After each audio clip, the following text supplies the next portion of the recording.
20 months to 1 million. Being the owner of multiple businesses, I am always conscious of my money from a personal and professional perspective. Our lives are very much intertwined and often controlled by our ability to manage, save, and spend our money. I was recently reminded of a great concept that I learned about when I was a teenager. If a person were to take $1, invest the dollar in an asset, and then sell the asset for $2, they will have then taken the first step in a 20-month process of accumulating $1 million. The only habit that would need to be created is the habit of doubling the amount of money in hand every month for 20 months. Here is how the math would work out. Start off with $1. End of month 1, you have $2.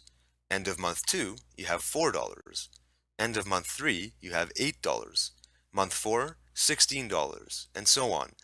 If you keep doing the math, you see that by month 19, you have 524,000 plus dollars, and by month 20, over $1 million. Obviously, the model is very simple and the idea is basic enough for anyone to grasp. However, I'd like to expand on the underlying psychology of this concept.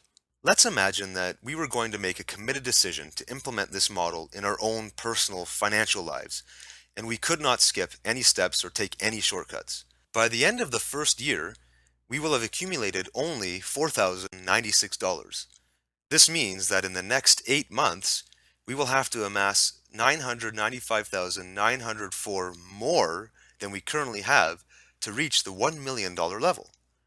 At this point, this imaginary experiment becomes more of a fairy tale or daydream to the average person. But let's think about our minds and the power of focus. For the first 12 months of the experiment, we were making a monthly habit of acquiring assets, likely devalued assets, and selling them at a higher price point. As each month went by, we were forced to become more creative and innovative with our investments as the challenge of each amount grew larger. Assuming we were successful for the first 12 months, the challenge on month 13 would be to double 4,096 to 8,192. After an entire year of practicing with small amounts and getting into this habit, the only real change required would be to adjust our perception of the size of the investment. There are plenty of people in the world who have had success doubling large sums of money in short periods of time. Business acquisitions, real estate, and currency trading, just to name a few. The average person may not understand how to do it, but they most certainly could learn if they were to focus their mind and their attention on the task and do whatever it takes to learn the required skill. I once heard T. Harv Eker use the extreme example that if it was a life or death situation and your life depended on you making $1 million in 1 year, you could figure out a way to do it. And I completely agree. The point I'm trying to make is that I truly believe we are all capable of achieving a goal like this if the stakes are high enough.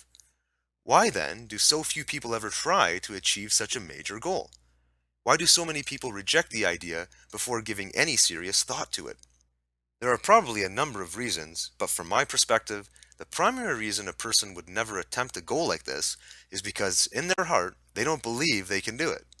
If they did believe they could achieve the goal, would they not be actively working on it? Of course they would. With that in mind, we can begin to understand the powerful role that beliefs play in our lives. From the standpoint of our minds, a psychologist would say that a belief is nothing more than an idea that we have consciously accepted as true and ingrained as part of our subconscious conditioning.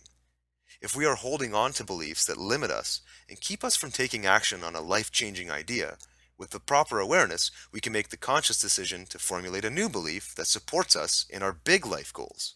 I think it's both healthy and wise for every person to take time out regularly to examine their habits of thought.